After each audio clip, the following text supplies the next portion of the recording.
Donc, ce sont ces gens, les gens à qui elle a rendu hommage, même pas à son parti politique. Donc, elle a rendu hommage aux gens qui ont fait d'elle présidente de l'APN, élue d'abord et présidente de l'APN. C'est très simple à lire le, le décor. Ensuite, de quelle majorité présidentielle parle ces Mlowa? Tebboune lui-même, dans son interview d'hier, il a dit qu'il n'y a pas de majorité. Il a dit qu'il n'y a même pas de majorité et une majorité présidentielle encore moins. Il a dit que la Constitution dit qu'il, quand il n'y a pas de majorité présidentielle, le président peut choisir un technocrate et désigner un gouvernement technocrate. Alors, Tebboune dit qu'il n'y a pas de majorité présidentielle, et nous avons M. Mnowal qui dit qu'il y a une majorité présidentielle. Autour de quoi? Tebboune, c'était un candidat indépendant. Il était candidat indépendant.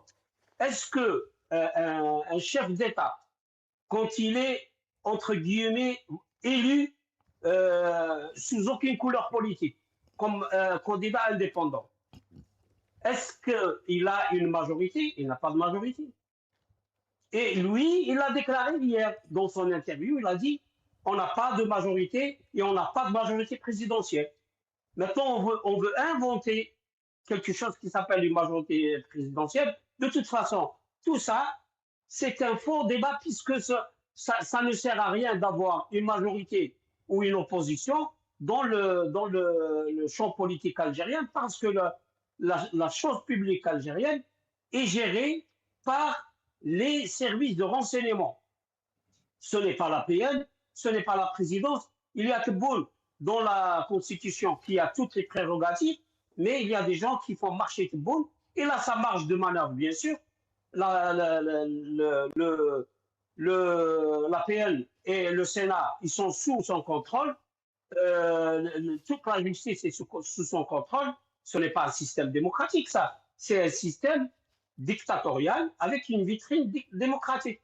Maintenant, bien sûr, les gens qui bénéficient de ce système, ils vont faire l'effort nécessaire, ils vont développer tous les discours pour nous faire comprendre le contraire de ce qu'on voit. Pourquoi un chef de la première chambre parlementaire va rendre visite au chef de l'État pour recevoir des orientations? On n'est pas dans la séparation des pouvoirs. Pourquoi aller chercher des orientations de Tebboune?